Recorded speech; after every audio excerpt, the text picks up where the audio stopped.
toda la pantalla. Bien, el tema de hoy es el tema de heterocedasticidad.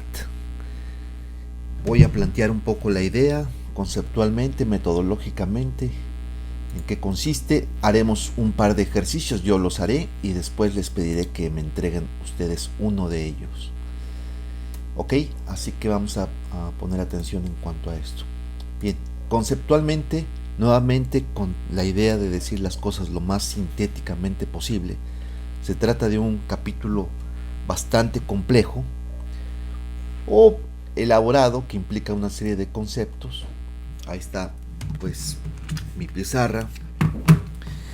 Y lo que tenemos es que primero heterocedasticidad implica diferente varianza. Eso es lo que implica primero heterocedasticidad. Ese es el concepto pues de la heterocedasticidad. Vamos a ver si funciona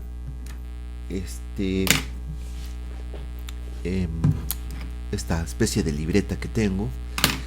Vamos a conectarla en otra parte, pero mientras la conecto, comento entonces que la heterocedasticidad sería uno de los 4 problemas básicos que vamos a tratar de resolver en este curso. ¿Se acuerdan ustedes que uno de ellos es autocorrelación? Ya lo vimos, ya pasamos por la forma de cómo medimos la autocorrelación, ya la corregimos también con mínimos cuadrados generalizados, ya se corrigió, y ahora corresponde al tema de heterocedasticidad. Lo que provocan estos problemas es el ampliamiento o el agrandamiento, o que se expandan o que crezcan los errores estándar de los errores estándar de los estimadores, con lo cual las T calculadas caen. Bien, parece ser que hay un problema todavía con mi ratón, ni siquiera puede escribir. Déjenme ver qué sucede. Vamos a interrumpir un momento la grabación. Bien, entonces decíamos que de un modelo, por ejemplo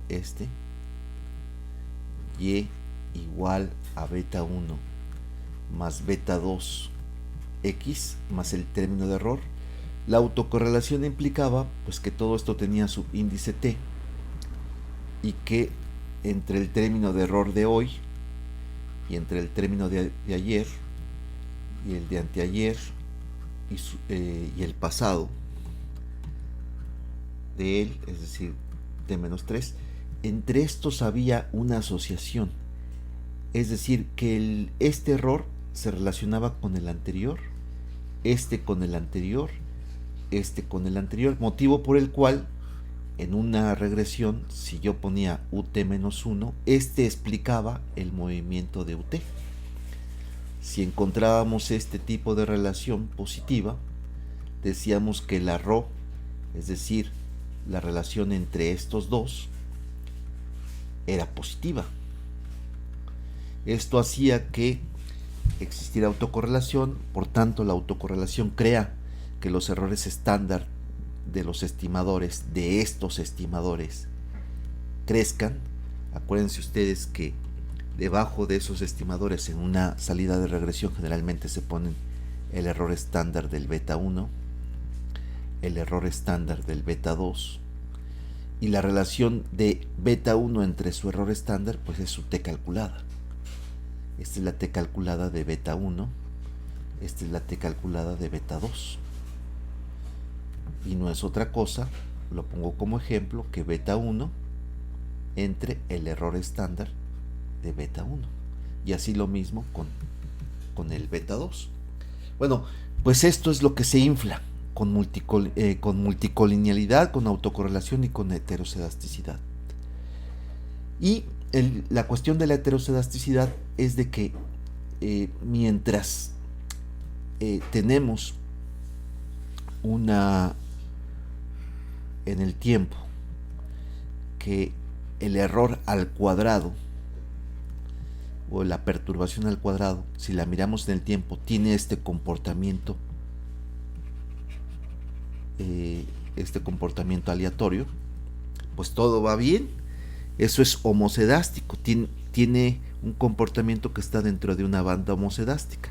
Una banda homocedástica que tiene como media cero, y estas varianzas, estas bandas que están aquí de desviación, pues son también constantes. Se dice entonces que el término de error, ¿verdad?, tiene una distribución normal con varianza constante o con media constante y varianza igual a 1. Esta varianza pues puede ser constante, no necesariamente 1, y la media puede ser constante, no necesariamente 0. Pero si fuera 0, esto implica que aquí estaría el 0 y en la normal estaría aquí. Si fuese 1, esta desviación típica es 1, ¿de acuerdo? Y no habría ningún problema. Al estar encerrado este error en esta banda, pues no habría ningún problema, pero eso no sucede. La heterocedasticidad implica este tipo de patrones. En el tiempo, este término de perturbación al cuadrado suele tener este movimiento típico de heterocedasticidad, o este otro, o este otro.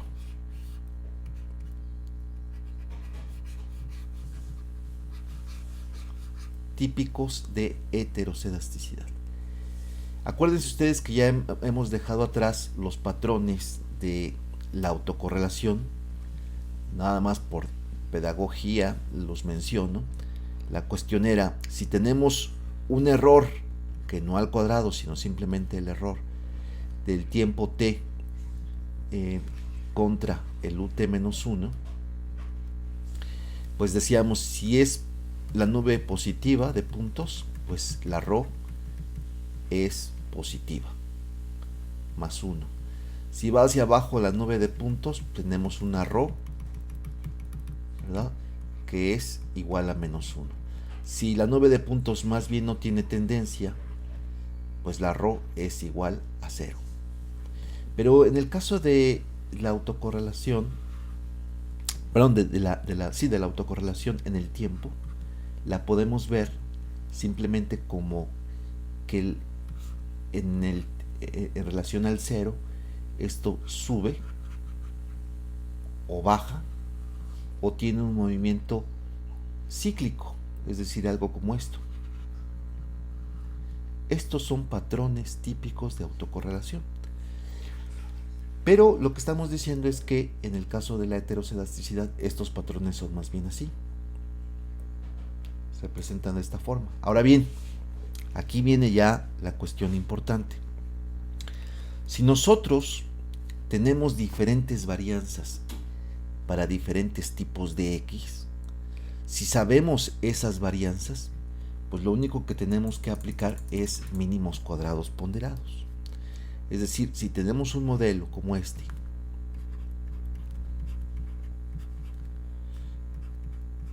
y sabemos que tenemos algo así como para toda X tenemos una diferente varianza, es decir, imagínense, para este nivel de X tenemos esta nube de puntos, para una X de este tipo condicionada a esto, a este valor, tenemos una nube de puntos más pegadita, y para un tercer valor de X todavía más pegadito, es decir, va disminuyendo la varianza. Si esto es así, pero conocemos el valor de la varianza para ese determinado valor de X, aquí la varianza y por tanto la desviación típica, pues lo único que tenemos que hacer, si se conoce esa varianza, pues es dividir realmente tanto a Y como a X. Y que está en términos de X, pues solamente habría que dividirla entre esa desviación típica. Desgraciadamente eso no sucede. No siempre tiene uno estos valores. de desviación típica dada una X. No se tienen. Esa es la generalidad de los casos. Con lo cual, tenemos que asumir que una forma de aproximarnos a esta varianza dada o condicionada a un nivel de X va a aproximarse a la estimación del error al cuadrado. Esa es una de las formas de poder aproximarnos y por tanto utilizar esto como una estimación. Pero cuando hablamos de la primera ecuación que he puesto aquí, hablamos de MCO simplemente. Cuando en cambio ponderamos con respecto a esa desviación típica o a ese término de perturbación, mejor dicho, a ese término de perturbación o a la varianza del error, que debería más bien ponerlo así para que no se entienda que es la desviación típica en general, sino es la desviación típica o la varianza en este caso. Hablo de varianza cuando está elevada al cuadrado, desviación típica cuando evidentemente se le quita el cuadrado, pero no hablo de cualquier tipo de varianza, sino la varianza del término de perturbación. Bien, cuando se hace esto en la ecuación 2, estoy hablando de mínimos cuadrados, que se les llega a decir mínimos cuadrados ponderados,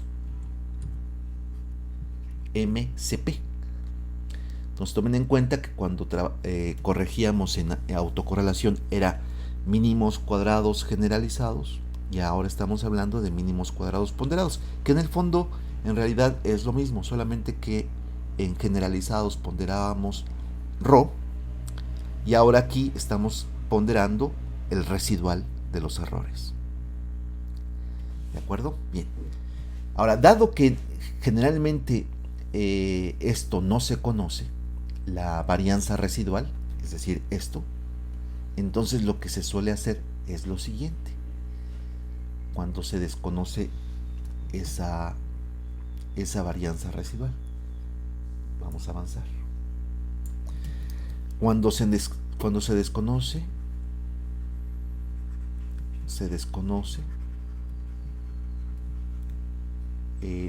la varianza residual. Porque varianza, pues hay varianza de los estimadores, hay varianza de X, hay varianza de Y, hay varianza del error de la estimación de Y. En fin, la varianza pues es un adjetivo, ¿no? Pero habría que saber de a quién nos estamos refiriendo y, ojo, no se pierdan, nos estamos refiriendo a la varianza del término de error, no a X, no a Y, no a los estimadores ahora mismo, no tampoco al valor esperado, sino al error. ¿De acuerdo? Bien, dicho eso, tomando bien en cuenta de que estamos hablando de la varianza residual, de esto quede bien claro. Es decir, acuérdense ustedes que siempre en cualquier modelo, si yo tengo esta nube de puntos, trazo una línea de regresión, la distancia que hay, este es el valor original Y1, este es el valor de Y2, este es el valor de Y3, aquí está X, aquí está Y, y esta distancia que tenemos en azul ahora mismo sería todo lo que habría que explicar, condicionado a X. Pero la regresión, en este caso la regresión de Y igual a alfa más beta X, solamente está determinando lo que está aquí en esta línea negra. Con lo cual, el término, lo que realmente está estimando nuestra regresión es este que denominamos Y hat, que para el caso es Y hat 2, este. Ahora bien, aquí se parten dos cosas. Perdón que ponga muchos colorcitos, pero bueno, es un poco para distinguir. Aquí tendríamos el término de error, ¿de acuerdo? Ahí está, sería el U hat 2. Y aquí tendríamos el término, vamos a ponerle este color morado, el término y hat 2, que bueno, pues ahí está, pero bueno, lo vuelvo a poner aquí. Entonces, bueno, pues eso sucede para este valor. Pero ¿qué sucede cuando hago un muestreo repetido? Bueno, pues a lo mejor para ese mismo valor de x, digamos, estoy midiendo, por ejemplo, el consumo, y aquí está el ingreso, y estoy ocupando 30 observaciones. A lo mejor en otras 30 observaciones me sale pues este otro valor para un nivel de ingreso, digamos, de $300 o de 600, lo mismo da. Ahora no es el punto de discutir eso. Ahora hago otro ejercicio y saco otro por aquí, y luego, condicionado a ese valor de $300 al mes, el consumo en otra familia es esto, y en otra es esto, y en otra es esto. Bueno, si hago lo mismo para las otras condicionantes de x, a lo mejor voy sacando para los valores de x1, si este fuera x2 y aquí fuera x3, pues voy teniendo estos valores. Se supone que debería de haber una misma amplitud, si lo quieren ver así, una misma varianza de aquí, aquí, de aquí, aquí, de aquí, aquí. Es decir, si esta tiene una distancia d, la que ustedes gusten y manden, esta debería de cumplirse aquí también. Pero no se cumple. Generalmente, para diferentes tipos de ingreso o niveles más grandes de ingreso, imagínense ya los $100,000 de los que hablábamos en clase. Imagínense, ese que ganaba 100,000 al mes, pues a lo mejor su consumo pues anda por acá. Y para gente como él, pues su varianza es menor. Realmente no cambia mucho. Bueno, pues entonces tendríamos definitivamente quizás un tercio de D, es decir, D entre 3, si analizáramos las cosas aquí, y por tanto tenemos una diferente varianza. A esta varianza es a la que nos estamos refiriendo, a la varianza, porque existen diferentes términos de error, dado o condicionados a un X. Bien, ok, quedando claro un poco de que estamos hablando del término de error. Ahora bien, puede suceder que si yo tengo un modelo como este,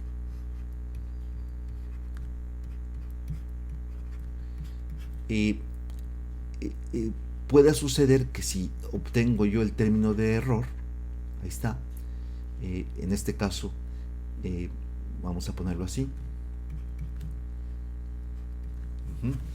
pudiera suceder que si yo analizo ese término de error al cuadrado, o sí, el término de error al cuadrado, obteniéndolo de aquí el error, y lo comparo con la X, si tengo yo algo como esto, una nube de puntos así,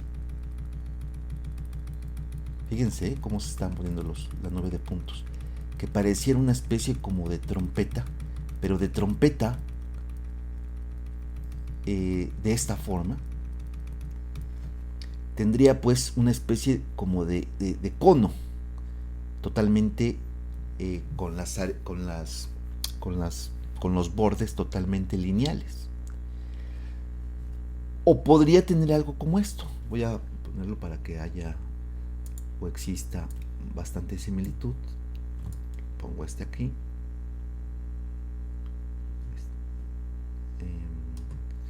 Sí, ahí está.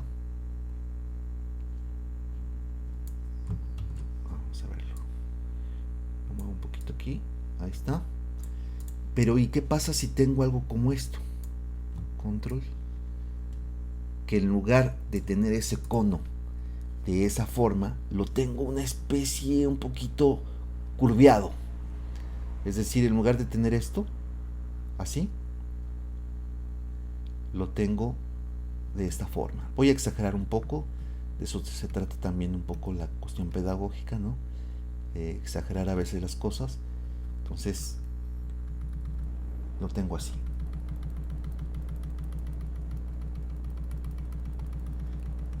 Es decir, estos extremos, más que de manera lineal, se están comportando como de manera curviada. Es decir, tengo algo como esto. Si lo quieren, a este le llamamos al de la izquierda cono y a este trompeta. Bueno, pues si esto es así, si tenemos algo como esto, aquí deberíamos de dividir todo el modelo entre la raíz cuadrada de x, mientras que aquí deberíamos de dividirlo, simplemente dividirlo entre x. Entonces aquí dividirlo todo el modelo entre raíz cuadrada de x y en el de la izquierda dividirlo entre x. Se puede demostrar de que al dividir el término de perturbación, es decir, cuando el modelo se comporta de esta forma, conviertes en homocedástico este término de error. Y en cambio, cuando tenemos el patrón de la derecha y dividimos entre x, también convertimos en homocedástico este valor de u, que ahora mismo en el modelo 1 está siendo heterocedástico. Esas son las sopas fundamentalmente que se pueden utilizar para paliar la heterocedasticidad. Otra de las sopas, además de estas divisiones entre raíz de x y dividir entre x, otras de las formas o métodos de corrección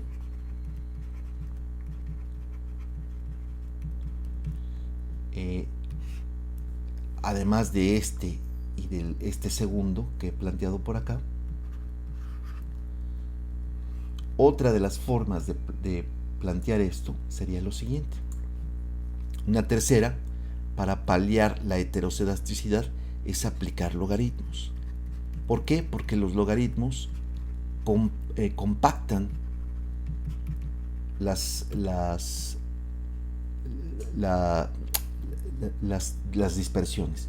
Si una serie, por ejemplo, originalmente tiene una especie de evolución de este tipo, al aplicarle logaritmos, si esto es y, al aplicar logaritmo de y en el tiempo, esto va a ser como esto. Se va a suavizar.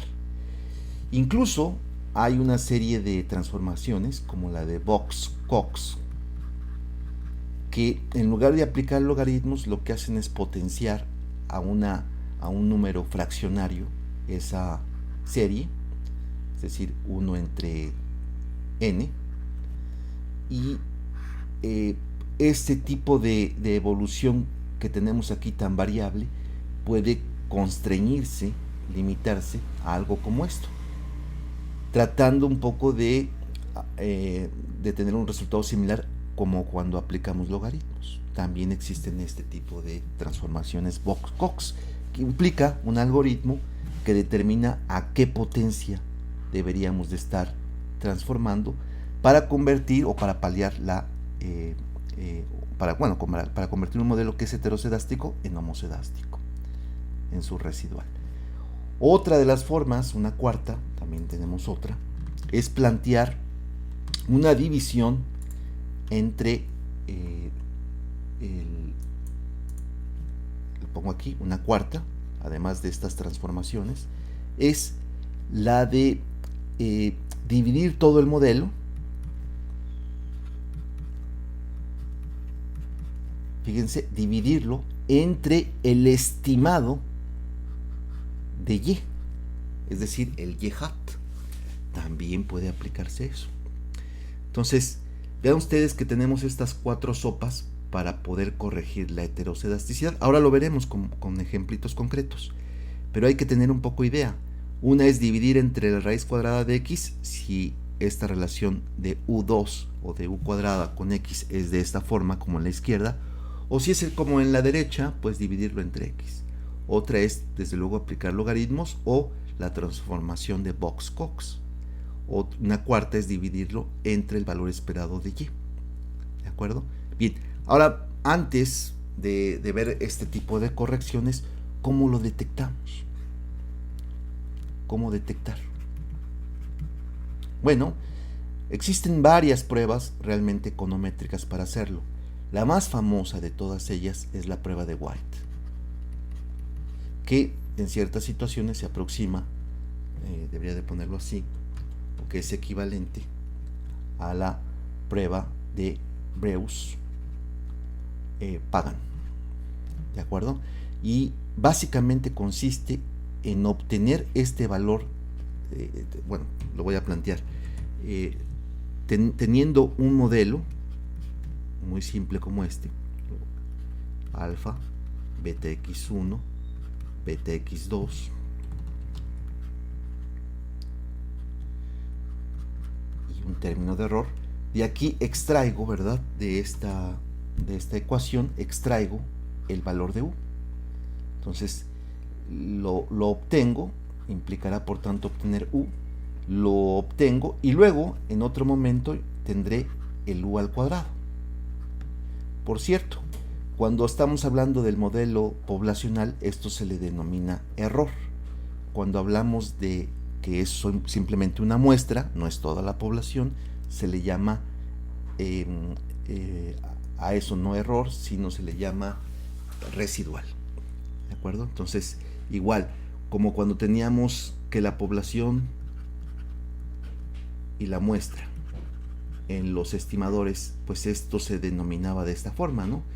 Esto se le llama parámetro y esto estimador. En el caso del error, pues esto sería así y aquí sería residual o término de perturbación. ¿De acuerdo?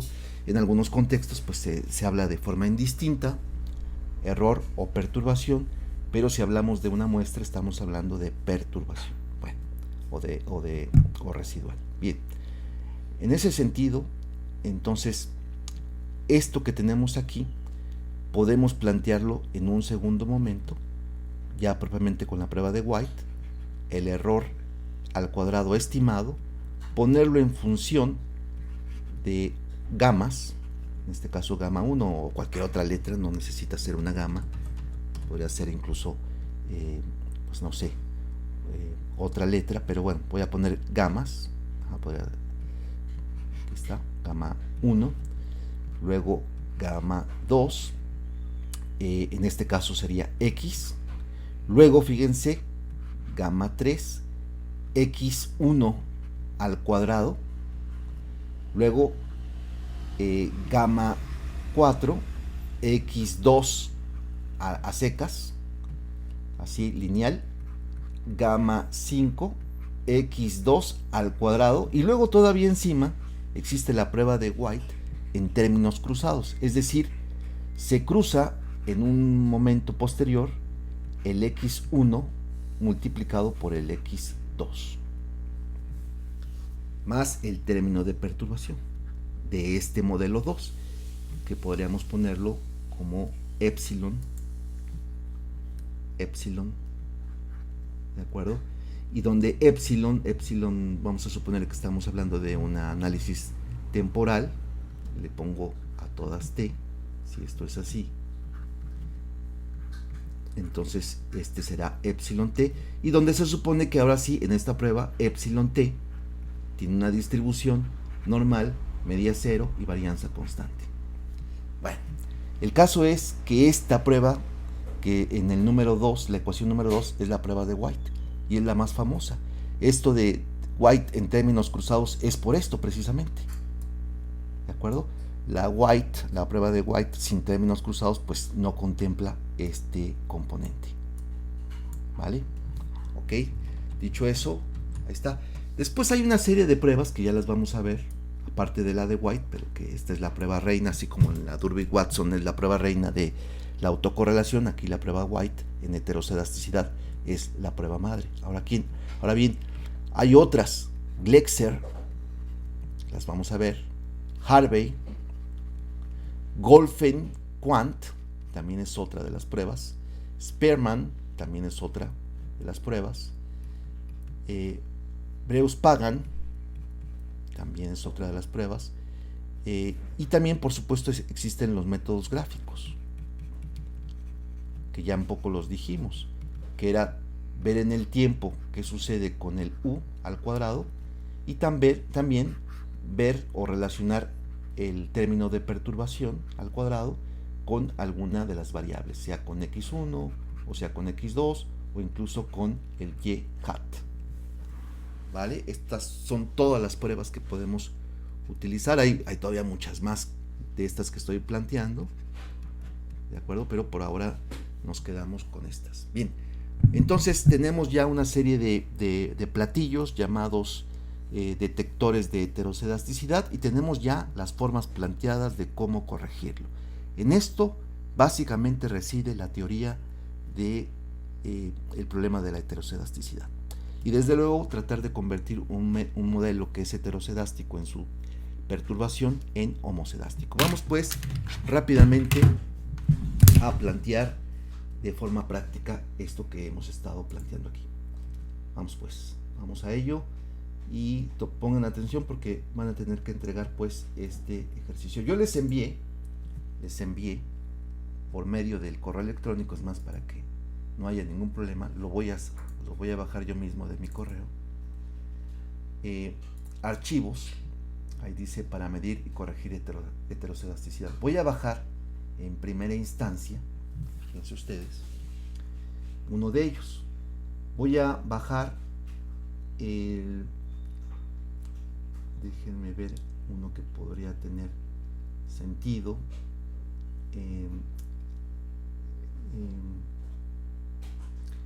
Parece que es, déjenme abrir el Bujarati.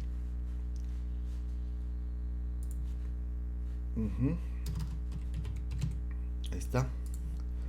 Y estamos en el capítulo 11. Ahí hay una serie de ejemplos que me gustaría ahí desarrollar. Aquí está cómo se detecta y cómo se corrige. Bien, hay un ejemplo ahí. Vamos a plantear a leerlo y a ver cómo lo resuelve el compañero Bujarati, porque será interesante ver cómo se plantea la solución. Bien, dice ejemplo 11.7, dice para ilustrar el método de MCP. Ahí está. Suponga que deseamos estudiar, déjenme a ver si lo puedo hacer más grande esto.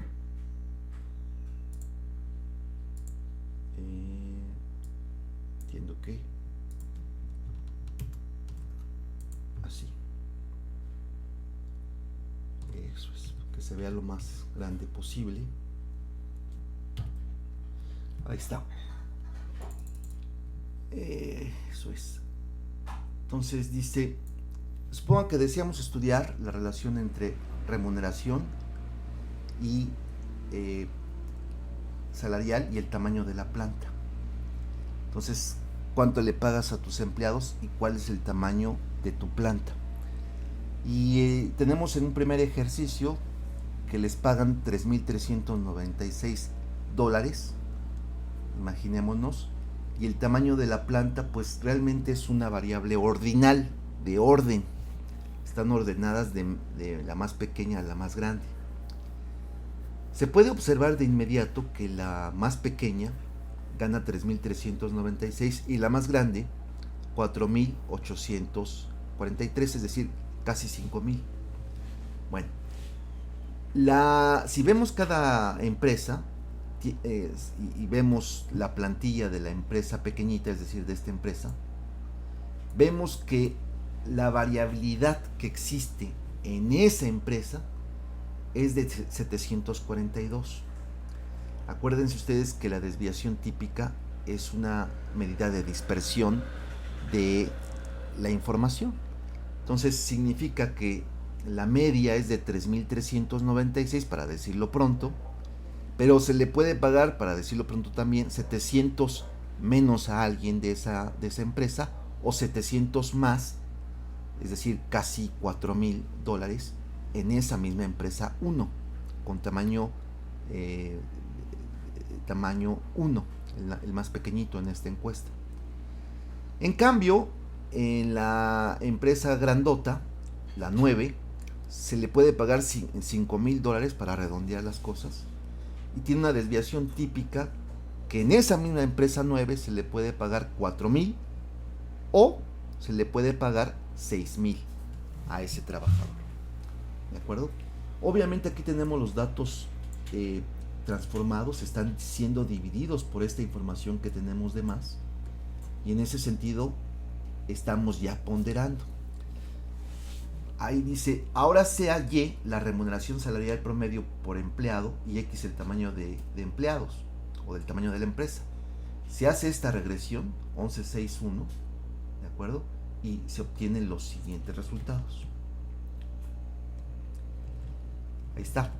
Entonces tenemos, fíjense, el efecto del tamaño de la planta es de 154. Es decir, que si se incrementa el tamaño de la planta o el tamaño de la plantilla de empleados, si lo quieren ver de esa forma, se va a incrementar en $154 por cada unidad de elevamiento de la planta, $154 de remuneración. Si hubiésemos obtenido este mismo resultado con MCO, así de simple, solamente hubiésemos calculado $148. ¿De acuerdo? Entonces sí hay una diferencia entre uno y otro. Bien.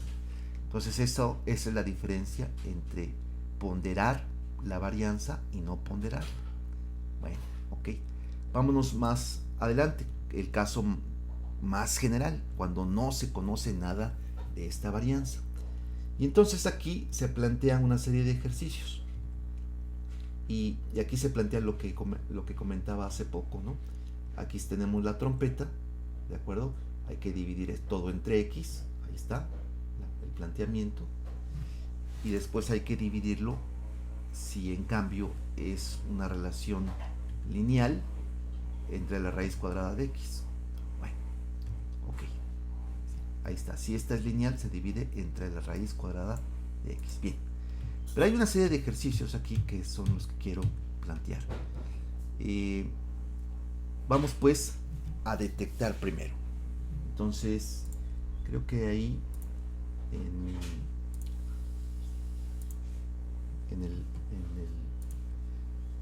dice detección de heterocelasticidad. Déjenme.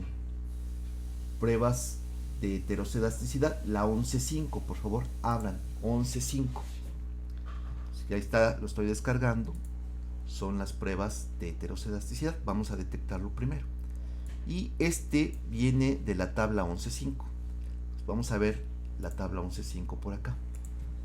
Déjenme ubicarlo. Aquí está. Tenemos un ejemplo en el cual tenemos las ventas de diferentes sectores, 14. Tenemos lo que gastan en investigación y desarrollo y tenemos sus ganancias o bien utilidades. Entonces pueden ver ahí que tenemos ventas, investigación y desarrollo y utilidades. Y aquí están planteando un modelo en el cual la investigación y desarrollo queda en función de las ventas. ¿De acuerdo? Bien, vamos a hacer ese ejercicio. Aquí están utilidades, ventas e investigación y desarrollo. Bien, primer cosa, entonces hagámoslo. LS, investigación y desarrollo en función de las ventas. Y tenemos esto, ¿no? Tenemos el 137, no sé si ahí la hacen primero así. Creo que sí, aquí está, 1338, vamos a verlo. Ahí está, sí, coincide, 1338 y 0.04, 37, ahí está. Perfectamente, en la página 421 coinciden perfectamente. Bueno, sigamos entonces adelante. Ahí está. Por ahora no nos vamos a fijar tanto en la R cuadrada, etcétera, etcétera. ¿Qué es lo que estamos viendo en el residual? Bueno, pues ahí por ahí algunos está saliendo de banda, no necesariamente porque se salga un punto o dos o tres es heterocedástico, pero vamos a hacer las pruebas de heterocelasticidad. Bien, primer prueba, vamos a hacerlo. Eh, ver residual diagnostic, heteroscedasticidad, y vamos a ver Breus-Pagan-Gottfried. Entonces, nos dice que ante la hipótesis nula de que no existe heteroscedasticidad, o bien, lo planteo todavía mejor, la hipótesis nula de que existe homocedasticidad, ante este valor tan pequeñito de probabilidad, menos del 5%, es 1%, rechazo. Rechazo y digo, existe heterocedasticidad. Rechazo la hipótesis nula de homocedasticidad, acepto la hipótesis alternativa de heterocedasticidad. Ahora bien, ¿cómo diantres se está haciendo este modelo? Vean ustedes, aquí hay que ponerle atención. Estamos viendo un modelo en el cual la variable dependiente, un segundo modelo en realidad, es decir, saco el modelo que tengo aquí, de acuerdo a este modelo que tengo ahí, y obtengo su residual. Una vez que tengo ya el residual, lo elevo al cuadrado. Una vez que ya tengo ese error al cuadrado, lo regreso con la constante y con ventas. ¿De acuerdo? Y sucede que este es el test de Breus-Pagan-Gottfried. ¿De acuerdo? Si no me creen, vamos a hacerlo nosotros mismos a manita, ¿no? Entonces ahí tengo ventas. Voy a tratar de lo grabo, le pongo nombre y le pongo test PP, Breus-Pagan-Gottfried, PPG. Ahí está. Vale, pues ahí está. Entonces, y se supone que debo de llegar a un valor de probabilidad. Fíjense ustedes, el test de Breus-Pagan-Gottfried. Pues fíjense que aquí me está salvando esto. No quiero la regresión ahora mismo, sino quiero la prueba. Entonces lo hago otra vez. Hago aquí la prueba, view, residual diagnostic, heterocedasticidad, Breus-Pagan, y ahí tengo la prueba, congelo y ahora sí pongo nombre y pongo test Breus-Pagan-Gottfried.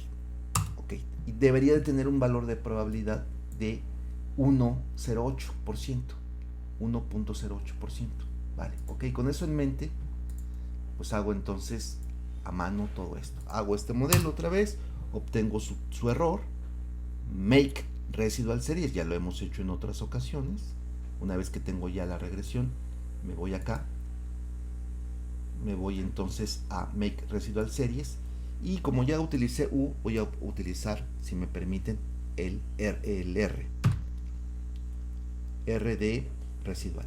Ok, está, ya lo generé, muy bien.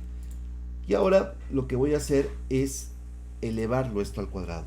Genero entonces R2, que va a ser R por R. Ya está, se acabó. Y ahora lo que hago para calcular la Breus-Pagan-Gottfried es hacer la regresión que habíamos visto. Es decir, LS, R2, el residual al cuadrado. No puse U porque ya la tengo ocupada. R2, una constante y poner ventas. Ahí está. Le doy enter y lo que obtengo es esto. Y vean ustedes la F estadística que tengo de todo este modelo, 1.08. ¿De acuerdo? Es 1.07, pero realmente es 1.08. Sí, adelante, por favor. No sé si podría repetir cómo definió la R, por favor. Claro que sí, claro que sí. Lo hago de nuevo de cero otra vez. ¿De acuerdo? Pero insisto en esta primera vez que este 1.07 que está redondeado, en el caso que tenía yo por acá, Breus-Pagan-Gottfried, vean ustedes el valor de probabilidad que está por ahí. Ahí está. Es el valor de probabilidad de 1.08. Ahí está. Esto es esto. esto que está aquí es esto mismo. Y de hecho pueden ustedes observar que son los mismos estimadores. Vamos pues a hacerlo de cero otra vez. Va de nuevo. Entonces, teoría es que primero debo de hacer una regresión. Entonces dices tú, pues para sacar la Breus Pagan Gottfried, primer paso, y es igual a alfa más beta x más el término de error. Obtengo además el término de error y luego lo elevo al cuadrado. En realidad el residual y el residual al cuadrado. Obtengo ese residual al cuadrado y lo voy a regresar contra una constante y también contra la variable explicativa. Si la f, en este caso, es el contraste, en este caso es el estadístico de contraste. Si este es muy significativo, es decir, pasa de 4, entonces existe heterocedasticidad. Si no pasa de 4, si es menor que 4, no existe heterocedasticidad. ¿De acuerdo? Esa es un poco la idea.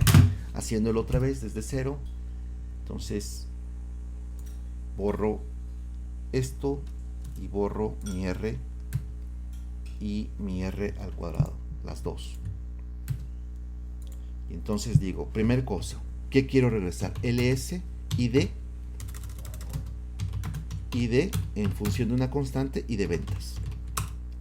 Obtengo, como lo hice en autocorrelación, acuérdense, object, más bien proc, procedimientos, make residual series, esto lo hacíamos con MSG, acuérdense, y le daba un nombre, pues le pongo R, por ejemplo.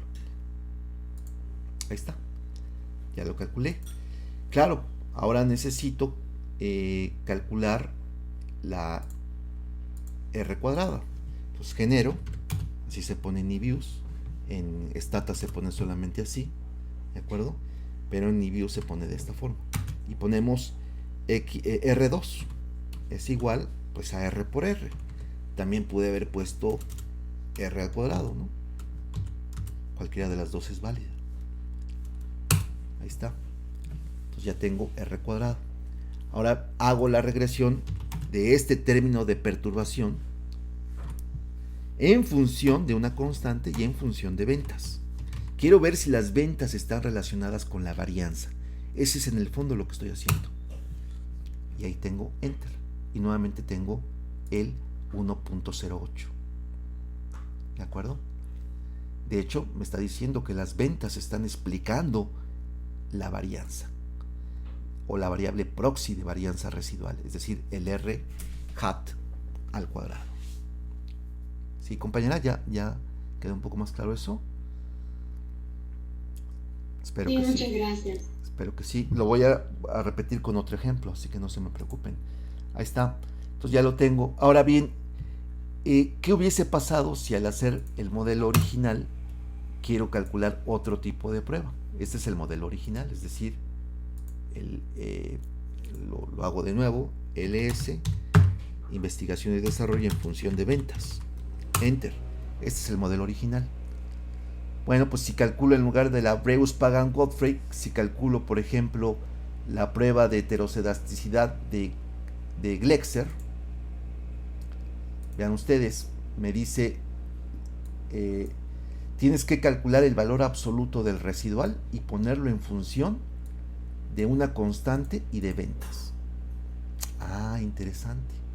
Entonces voy a poner aquí, dado que creo que sí la tengo acá, prueba de Glexer, la cierro. Ya la tengo aquí. Ahí está, es esta. Entonces, pues lo hago, ¿no? Hago, bueno, este es manualmente, ahora lo voy a hacer. Voy a hacerlo con el comando de eViews. Es decir, aquí está yendo a Residual Diagnostic, heterocedasticidad, Glexer, aceptar, convierto esto si lo quieren, lo congelo con freeze, le pongo un nombre y le pongo test Glexer. el valor, fíjense, es de 0,035.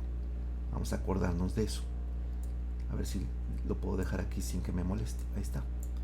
Bueno, dicho eso, y dado que ya tengo el valor de R, me dice, oye, lo único que tienes que hacer de diferente es, para hacer Glexer, es esto. Es utilizar el residual, pero en términos absolutos. Es decir, Glexer plantea que tienes un modelo, ok,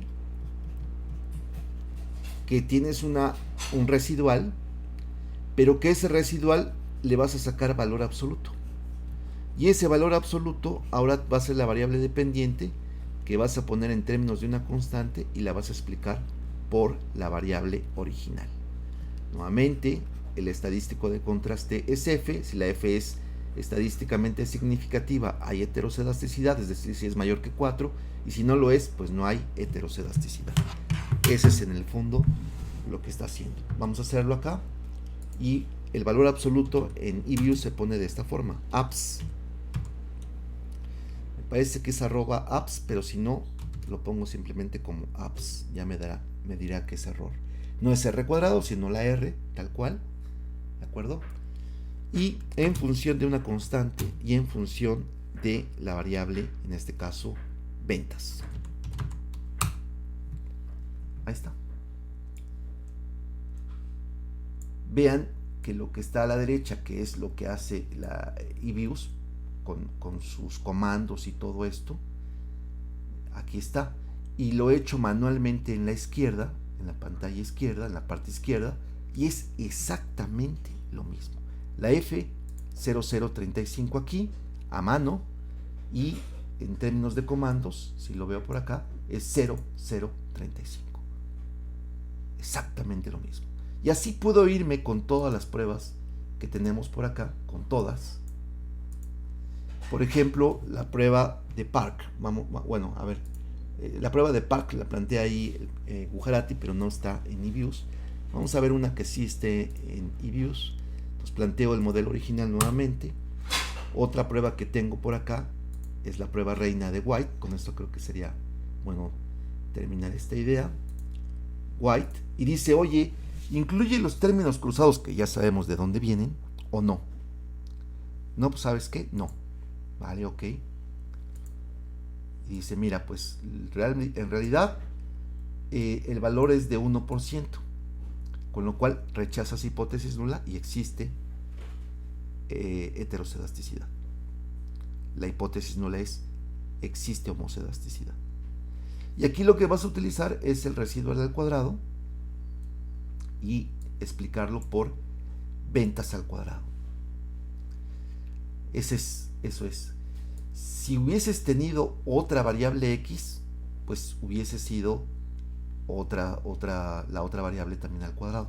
Pero dado que solamente existe una, pues es ventas al cuadrado nada más. ¿Ok? Vale, vamos a hacer una con dos variables explicativas. Entonces aquí tengo LS y D explicado por ventas, pero también por utilidades. Ahí está. Saco la prueba de White. Ahora sí, vean ustedes. Residual Diagnostic, heterocedasticidad, White, y le pongo en un principio que no tenga el cruce de términos. Y entonces saca el residual al cuadrado y lo va a explicar por ventas al cuadrado y utilidades al cuadrado. Y si se dan cuenta, la que está siendo significativa de acuerdo a la T calculada es ventas, no más que utilidades. La T calculada es de casi, de cercano a 3 y aquí es de 2. Con lo cual el residual al cuadrado o la varianza, la proxy de la varianza, el residual al cuadrado, está siendo explicado por ventas al cuadrado más que por utilidades. ¿De acuerdo?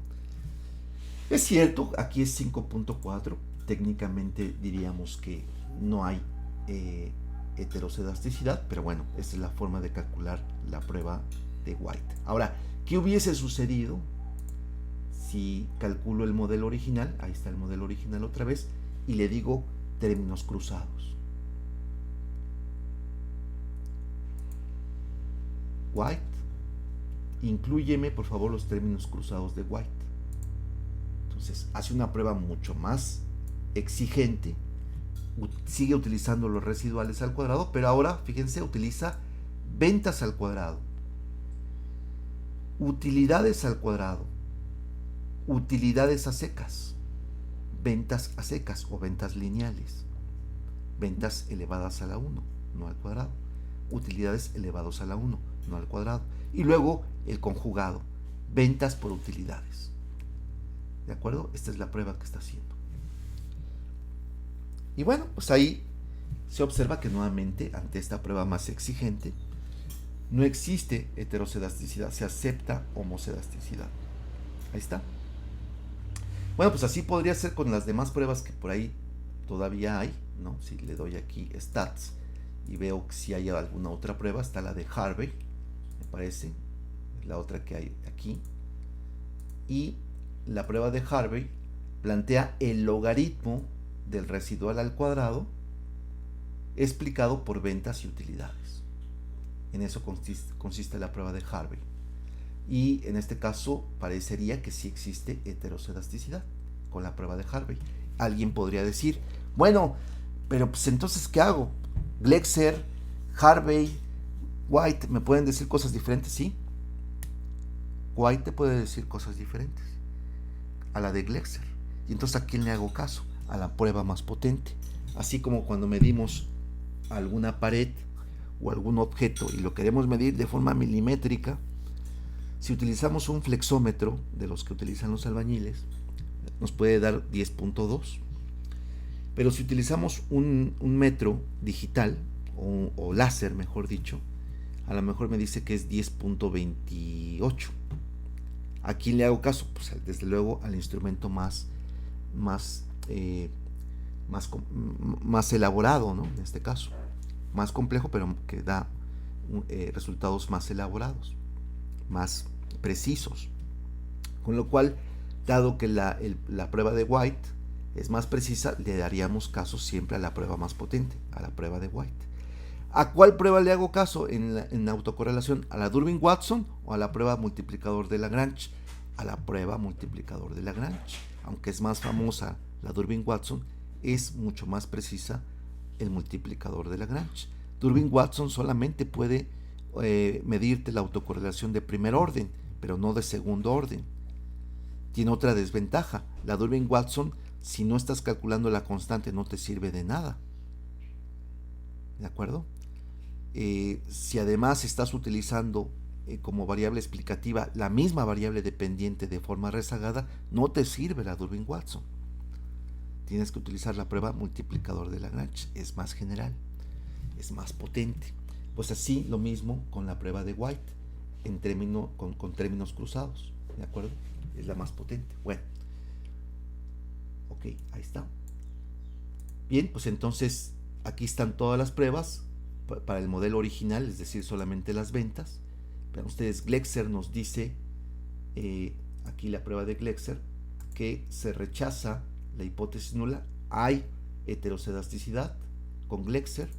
Con Park, que lo único que hace es pues simplemente poner el término de error al cuadrado en función de C y ventas, nada más. Así es la prueba de Park, nada más. Aunque existen varias formas de hacer también la prueba de otras formas un poquito diversas. Es decir, podemos sacar el valor absoluto, podemos sacar en Glexer, bueno, lo vamos a poner acá para que vean. En Bujarati, déjenme ver, hay diferentes variantes, déjenme ponerles.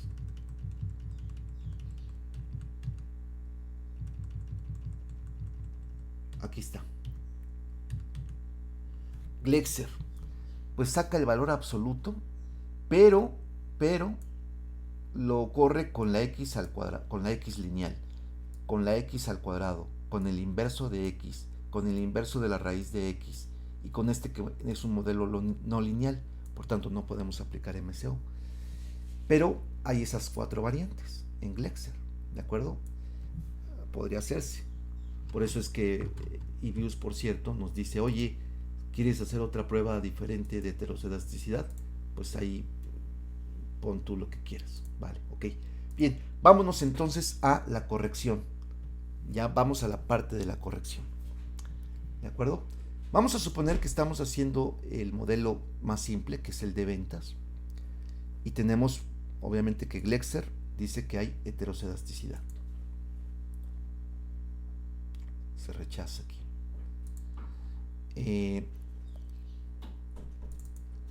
Ahí está.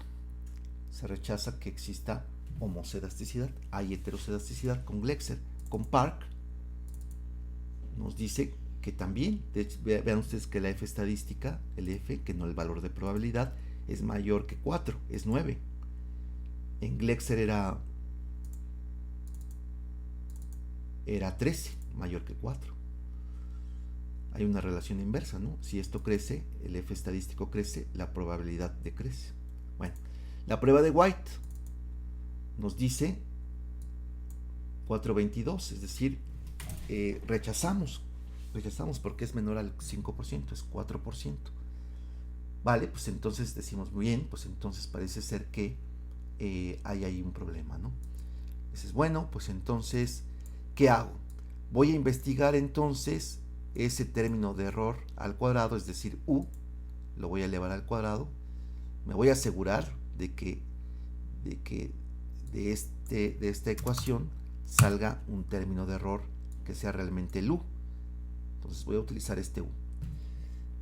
Proc make residual y le voy a poner que sea mejor B de vaca.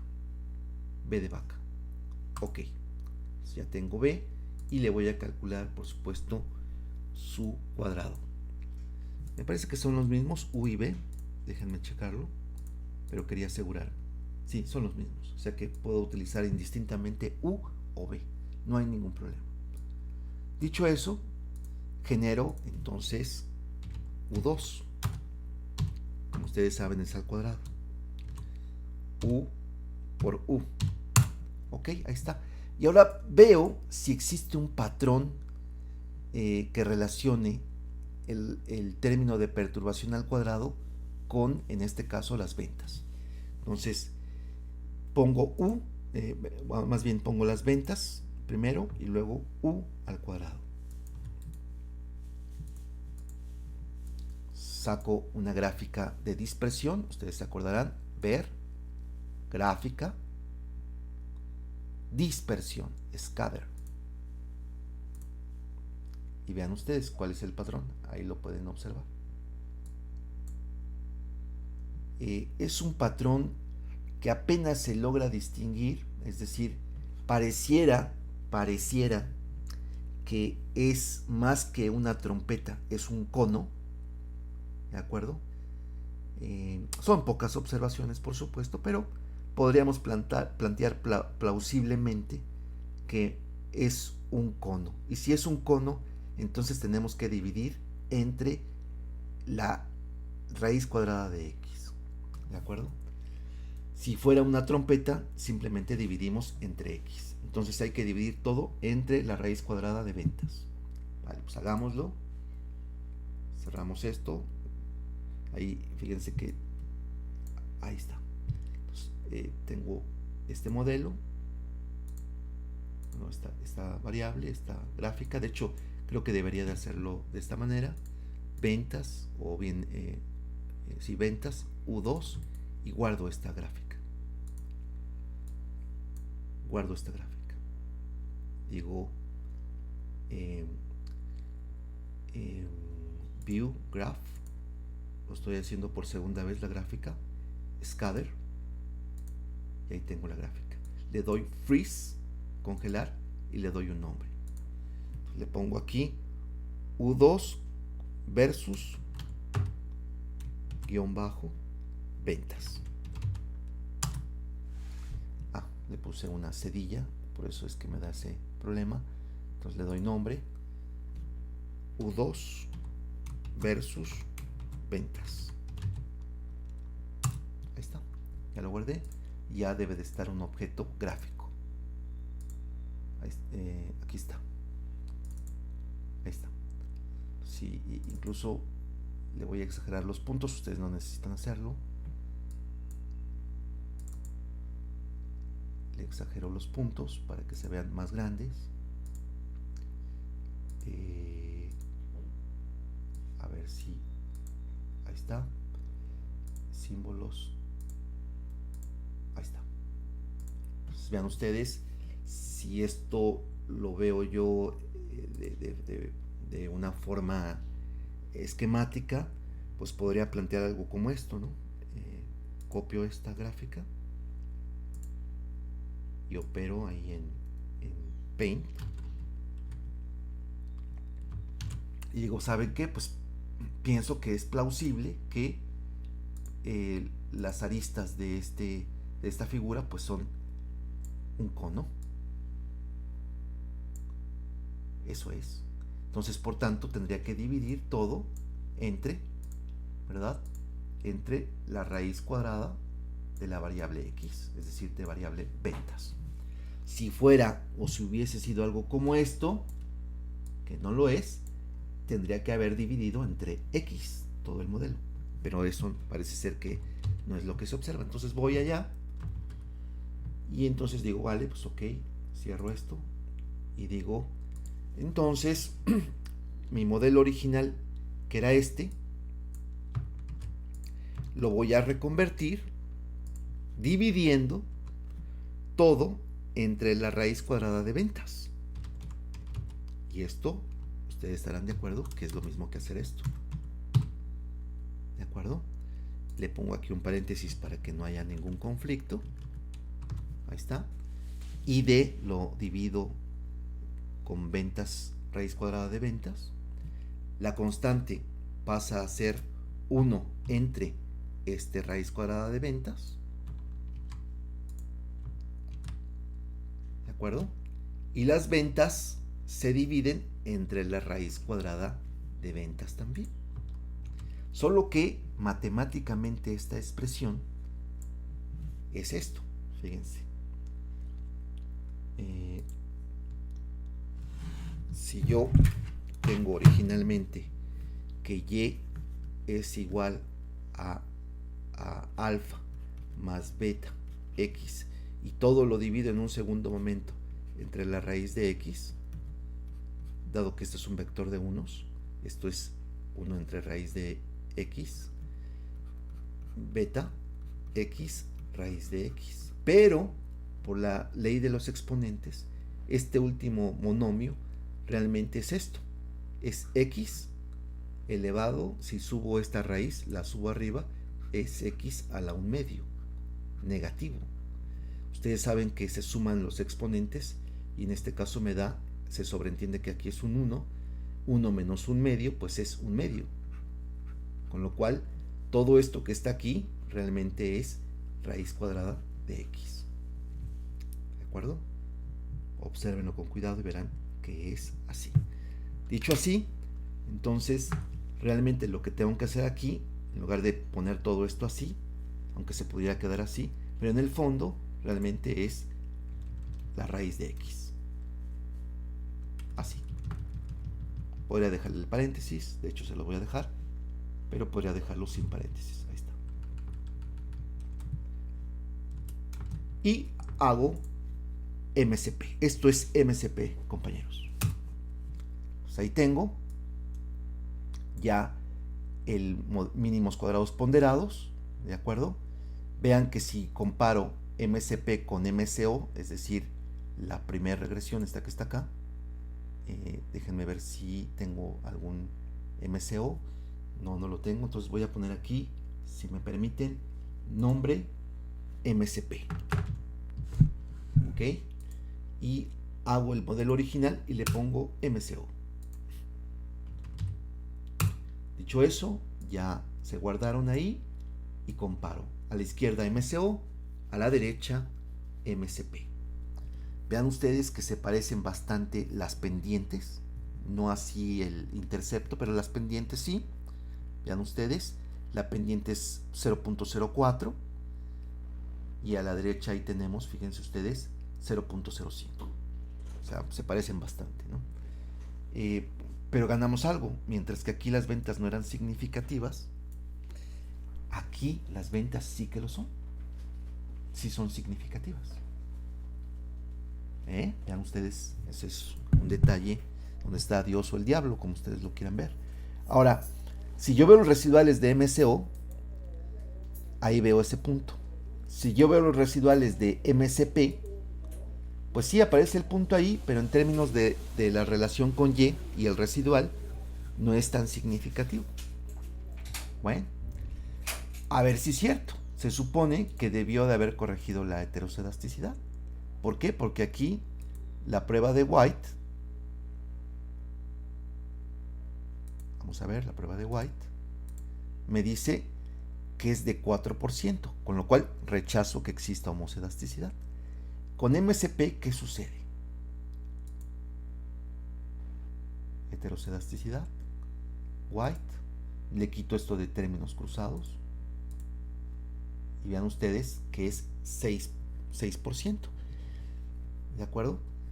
No sé si poniéndole, es una sola variable, no debería de ser desigual a que si hubiese puesto términos cruzados, la verdad. Ahí está, 6%, con lo cual es homocedástico.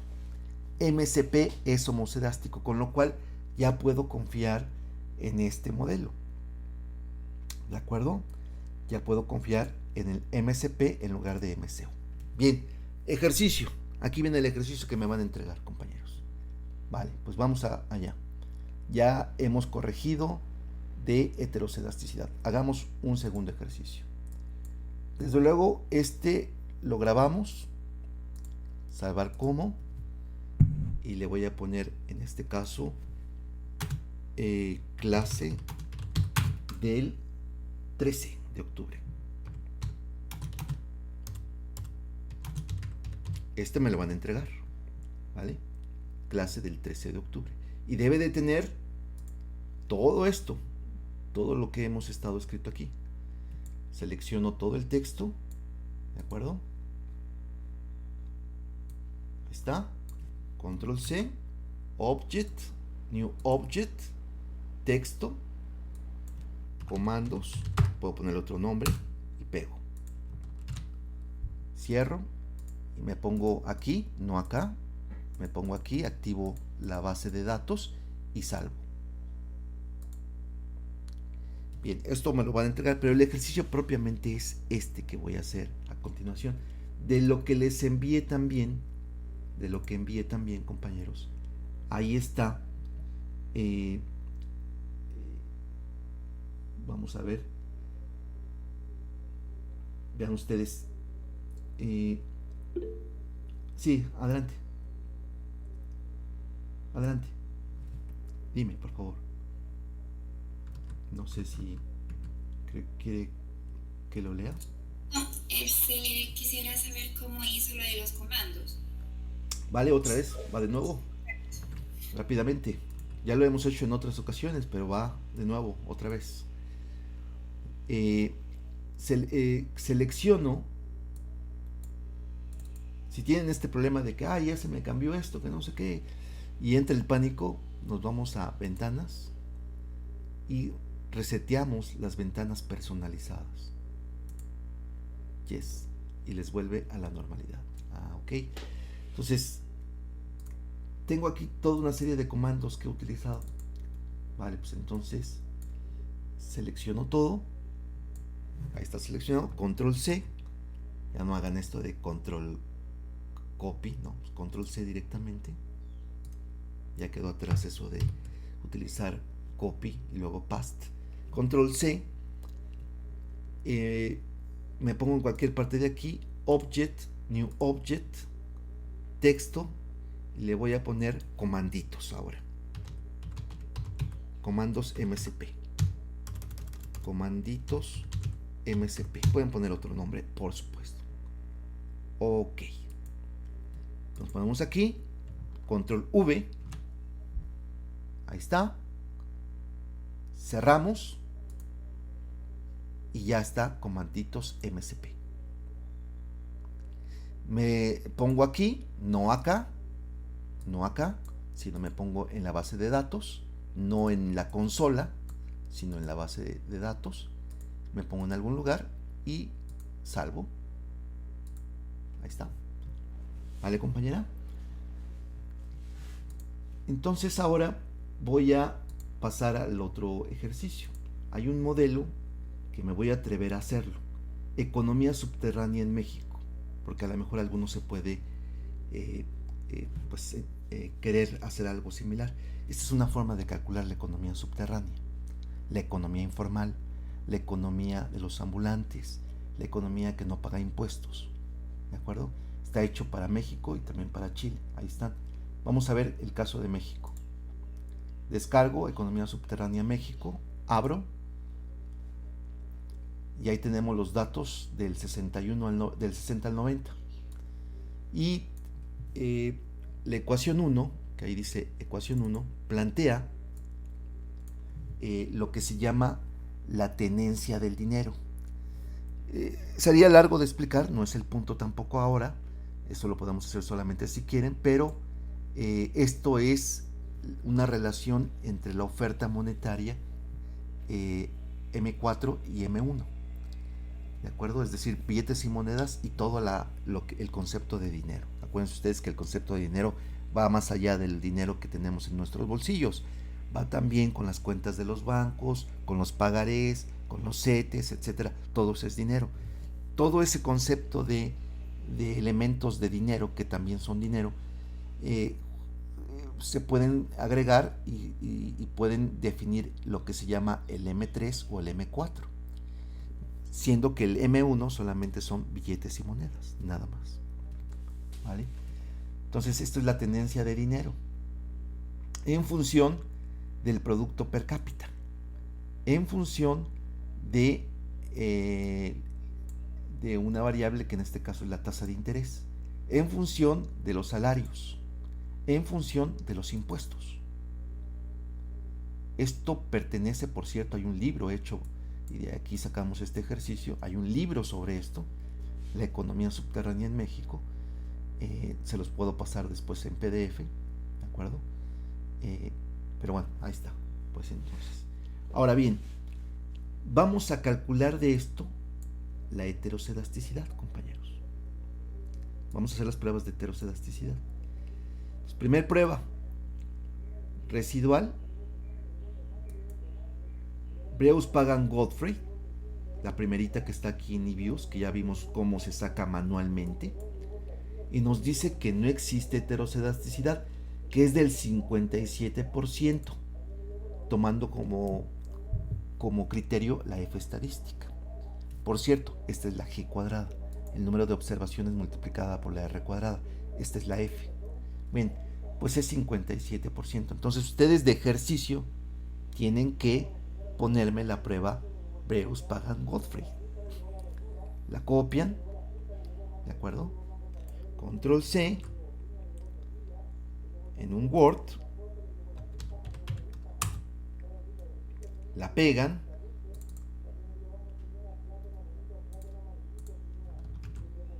ponen el modelo si quieren original. Le voy a poner esto de esta forma para que me quepa, ¿de acuerdo? De forma acostada. Ahí está. Pongo el modelo original, si me lo permiten. Ahí lo tenemos. Ahí aparece la fecha y la hora en que lo están haciendo, por cierto. Ahí lo pueden observar. Ahí está. Esta es la regresión original. Entonces, punto número 1, regresión original. Punto número 2, la prueba Breus Pagan Godfrey.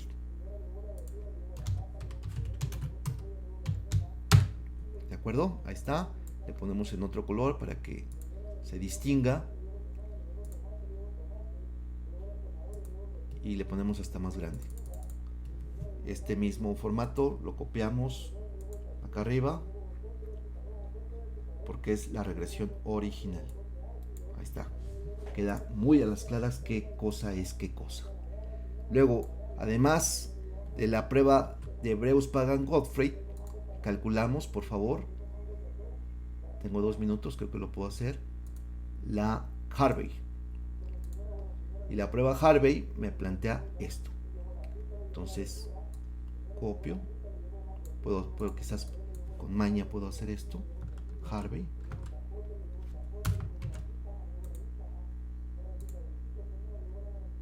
No me copia eso. Bueno, entonces esto si lo pongo así, control C, yo creo que sí. Ahí está. Test de Harvey.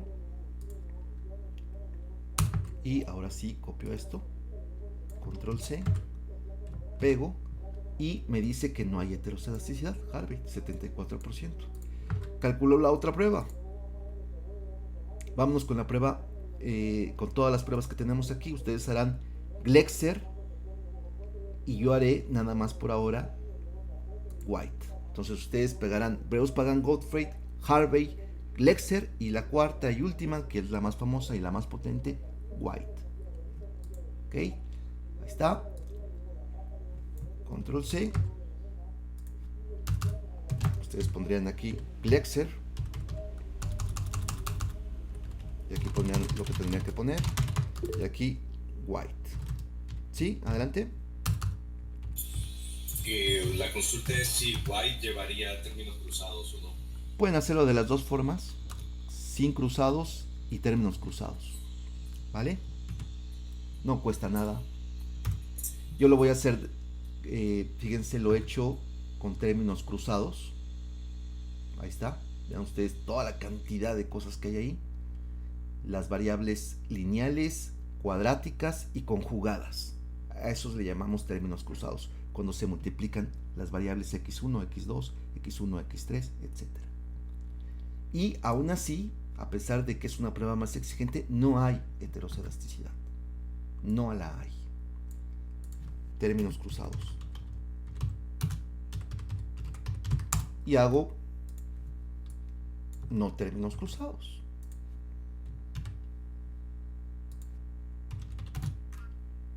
¿De acuerdo?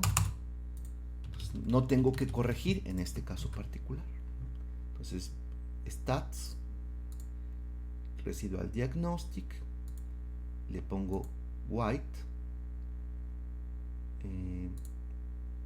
sin términos cruzados, y ya me sale, y es 62%, no cambian las cosas. ¿De acuerdo? Ahí está. Ahí está pues. Y todavía más podemos hacer esto. Podemos ver el término residual.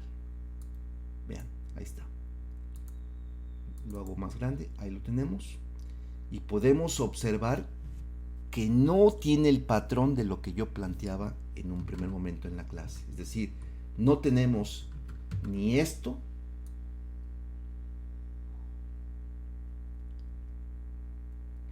en el tiempo. Es decir, no tenemos ni esto, ni esto, ni esto. Más bien tiene un comportamiento aleatorio, constante, con media constante y varianza constante. Es decir, vean ustedes, esto está dentro de la banda, la mayoría. Por eso es que es homocedástico. ¿De acuerdo? A partir de este modelo se puede, insisto, calcular el valor del dinero, calcular el valor del PIB que no está ahí implicado, y por tanto calcular la economía subterránea. ¿Realmente qué es lo que está diciendo? Bueno, si no hubiese economía subterránea, utilizas $10. ¿No? Pues eso es lo que deberías utilizar, $10. Pero si estás utilizando o está en el país, está circulando $15, no 10, sino 15, esto significa que entonces hay un 50% de economía subterránea. Eso es lo que está en el fondo. Esa es la idea de la tendencia de dinero. Y dice, la economía subterránea está siendo afectada por los impuestos, por los salarios, por la tasa de interés y por el producto per cápita. Si es un país muy pobre, pues su producto per cápita será muy poquito y su economía subterránea muy alta. Si la tasa de interés está muy desarrollada del sistema bancario, habrá poca economía subterránea. Si los salarios son muy altos, ahí, según estos, plantean que podría haber más economía subterránea. Nosotros decimos que es al revés. Si los salarios son muy bajos, puede haber en una economía en desarrollo más economía subterránea. Si los impuestos son muy altos, habría más economía subterránea. Eso es lo que plantean los neoliberales. Bien, pues esta es pues la forma de detectar la heterocerasticidad. Esto es lo que me tienen que mandar, compañeros. Este ejercicio me lo tienen que enviar ya, y a lo más, si son las 10:30, a lo más antes de la 1. Y tiene que decir lo siguiente, por favor. Tiene que decir actividad, o más bien clase, ¿verdad? Creo que está bien, actividad en el correo de la clase del 13 de octubre. Así, no otra cosa, compañeros, porque si no se me pierde, por favorcito, ¿de acuerdo? Y les pido, además de que me envíen este Word con toda esta información que ya dije, incluida la gráfica, por cierto, que se me estaba pasando, esta gráfica la copian, ¿vale? Y la pegan ahí en su Word, porque es una forma gráfica de ver que no hay heterocerasticidad, ¿de acuerdo? Entonces, muy bien, eso es lo que me van a entregar. Por favor, les pido que estén pendientes de su correo, porque vamos a dejar ahí otra tarea, ¿de acuerdo? ¿Alguna duda sobre lo que hemos estado viendo hoy? Sí, compañera o compañero, adelante. ¿Este link sería solo este documento o también el archivo de email? El archivo donde vimos todas las pruebas, ¿te acuerdas que era ID y ventas? Ese es uno. Ese es uno. Y el Word de lo que estoy hablando ahora, eso sería 2. Yo voy a ver desde luego más este Word que lo otro, ¿de acuerdo? Pero siempre pueden enviar las 2, por favor. Ok, gracias. Vale, pues miren, hemos visto entonces este tema. Me parece de suma importancia hacerlo, ¿de acuerdo? Hay muchos más temas aquí de fondo. Hay temas de finanzas. No me da tiempo ya de plantearlo ahora, pero hay un tema de finanzas que lo pueden ver ustedes después si quieren. Está en Gretel, Abengoa, que es una empresa en España, y es el modelo APT. Esto lo utilizan mucho para ver el rendimiento de los valores. Después, si quieren, lo podemos ver. Hay un tema también, por ejemplo, la constante de Hubble. Esta constante de Hubble, determinarla con MCO, con MCP, nos puede ayudar a medir la edad del universo. También se puede hacer. La econometría nos puede servir incluso para eso, compañeros. Y nos puede determinar que la vida del universo es de 13.700 millones de años. Y esto se determina aquí. Aquí. Hay un video que hice sobre este tema, ¿de acuerdo? Ahí está. Este 67.5 es un número que nos puede determinar su inverso, la edad del universo. Bueno, ok, dicho eso, pues tenemos ya la clase hecha de cómo corregir la heterocerasticidad. Vamos a seguir hablando de este tema, de cómo corregirla, pero ya sabemos cómo detectarla. Sí, adelante. Solo quería saber si tenemos que entregar el capítulo 11, que es de heterocerasticidad. Sí, lo comentamos, ¿verdad? Ok, y también si esta era la única tarea de la semana o si iba a dejar otra. Sí, acabo de comentar que por favor estén pendientes, que vamos a dejar otra. Pero bueno, vamos a ver. Tenemos ahora mismo un capítulo que hacer, el capítulo 11. Esto lo tienen que entregar hoy, ¿de acuerdo? Con lo cual la indicación que pueda dejar va a ser muy cortita, no te preocupes, ¿de acuerdo? ¿Vale? compañera. Sí, muchas gracias. Bueno, órale, pues dejamos esto hasta aquí y nos vemos el próximo martes, espero que ahora sí presencialmente. Un saludo a todos, estén pendientes del correo, por favor. Bye. Muchas gracias, feliz día. Hasta luego, adiós. Gracias.